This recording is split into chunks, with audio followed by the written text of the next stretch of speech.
మనస్సు యొక్క పరిధి అనంతమైనది. దాని నియంత్రణలో ఉంచాలంటే దుర్లభమైన విషయమే. అది కూడా వాస్తు దోషాలు తోడైన ఇంట్లో ఉన్నట్టయితే అలాంటి మనస్సుని నియంత్రణలో ఉంచటం మరింత కష్టసాధ్యమవుతుంది అని చెప్పి వాస్తుశాస్త్రం చెబుతోంది.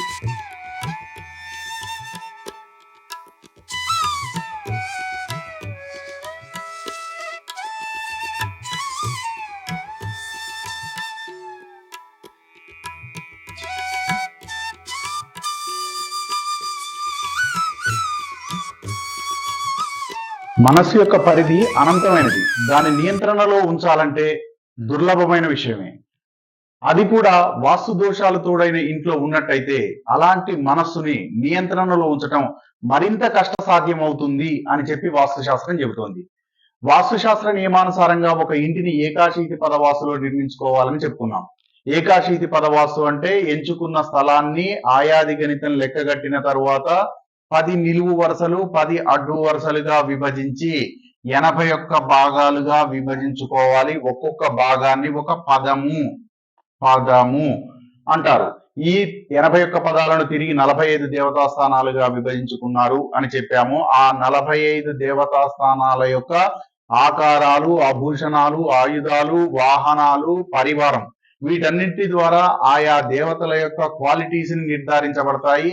ఆ దేవతల యొక్క లక్షణాల ఆధారంగా, అట్రిబ్యూట్స్ ఆధారంగా ఒక దేవతా స్థానానికి నిర్ధారించబడిన స్థలాన్ని ఏ పర్పస్ లో వాడాలి, ఎక్కడ బెడ్రూమ్ వాడాలి, ఎక్కడ టాయిలెట్ వాడాలి అనే విషయాన్ని దేవతా స్థానాల ఆధారంగా నిర్ధారించుకోవాలి. అలా నిర్ధారించుకునేటప్పుడు చాలా జాగ్రత్త వహించాల్సిన అవసరం ఉంది. ఏకాశీతి పదవాస్తు పద్ధతిలో ఏర్పడినటువంటి 45 దేవతా స్థానాలను చూసినట్టయితే తూర్పు నుంచి పైశాచ విధి, మనుష్య విధి, దేవ విధి, ఇది బ్రహ్మ విధి. అంటే 4 వీధులుగా విధి విన్యాసాన్ని చేయాల్సి ఉంటుంది.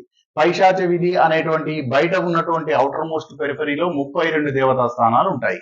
తూర్పు నుంచి చూసినట్టయితే శిఖి, పరిజన్య, జయంత, ఇంద్ర, సూర్య, సత్య, బ్రిష్, అంతరిక్ష, అగ్ని, పూష, వితత్, గ్రహక్షత్, యమ, గంధర్వ, భృంగరాజ్, మృగపిత్ర, దువారిక్, సుగ్రీవ్, పుష్పదంత్, వరుణ్, అసుర్, సోష్, రోగు, మారుత్, నాగు, ముఖ్య, బల్లాట్, సోము, సర్పు, దితి, అతిథి, ఆపు, అపవత్సు, సవిత, సవిత్ర, ఇంద్ర, ఇంద్రజై, రుద్ర, రుద్రజై, ఆర్యమ, వివస్వాన్, మిత్ర, భూధర్, బ్రహ్మ.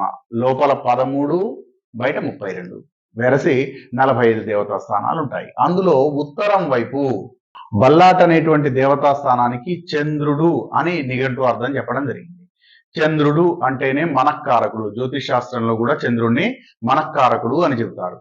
చంద్రుడు మనఃకారకుడు అయినటువంటి ఈ బల్లాట్ స్థానం ఏం చెబుతుందంటే, చంద్రుడు 4 భుజాలను కలిగి ఉండి 10 గుర్రాలతో పూంచినటువంటి 2 చక్రాల రథం పైన ఉంటాడు, శ్వేతవర్ణంలో ఉంటాడు అని చెప్పడం జరిగింది. ఎడమ పక్కన సింహం వాహనంగా సింహాన్ని కలిగి ఉంటాడు అని ఆయన ఐకనోగ్రఫీ చెబుతుంది. దీన్ని బట్టి మనకి ఏమర్థం కావాలంటే 8 దిక్కులు అంటే తూర్పు, దక్షిణం, పడమర, ఉత్తరం, ఆగ్నేయం, నైరుతి, వాయువ్యం, ఈశాన్యం, ఆకాశం, పాతాళం, మొత్తం 10 దిక్కులు. ఈ 10 దిక్కులకు ఆధిపత్యం వహించేవాడు ఎవరు అంటే చంద్రుడు. అంతేకాకుండా ఆయనకి ఎడం పక్కన ఉన్నటువంటి సింహం ఏం చెప్తుందంటే సమర్థతను, ధైర్యాన్ని, ధర్మాన్ని చెబుతుంది. సో ఒక వ్యక్తి ఈ అన్ని ఆస్పెక్ట్ లో పర్ఫెక్ట్ గా ఉండాలంటే ఈ స్థానం, బల్లాట్ అనేటువంటి స్థానం అత్యంత జాగ్రత్తగా వాస్తు పద్ధతి ప్రకారం ఉండాలి. ఎలా ఉంటాడట? చంద్రుడు మనఃకారకుడు, సున్నితమైన ఉత్కృష్టమైన స్వరూపాన్ని కలిగి ఉంటాడు. చంద్రుడు చాలా సున్నితమైన కానీ చాలా ఉత్కృష్టమైన స్వభావాన్ని కలిగి ఉంటాడు. కవి, ఊహా సామర్థ్యము, కల్పనా శక్తి కలిగి ఉంటాడు. ఈ వ్యక్తి పాజిటివ్ గా ఉన్నట్టయితే ఒక కవిగా ఉండొచ్చు, సాహిత్యకారుడుగా ఉండొచ్చు, కల్పనా సామర్థ్యం కలిగిన వ్యక్తిగా ఉంటాడు. మానసికంగా బలంగా జనాలను ఆకర్షించే వ్యక్తిగా ఉంటాడు. మానసికంగా ఇది బాగా గుర్తుపెట్టుకోవాల్సిన విషయం. బల్లాట్ అనేటువంటి దేవతా స్థానము వాస్తు ప్రకారం పాజిటివ్ గా ఉన్నట్టయితే మెంటల్ గా స్టేబుల్ గా, స్థిరంగా ఉంటారు, దృఢంగా ఉంటారు. ఎప్పుడు బల్లాట్ అనేటువంటి దేవతా స్థానం వాస్తు నియమానుసారంగా ఉన్నప్పుడు.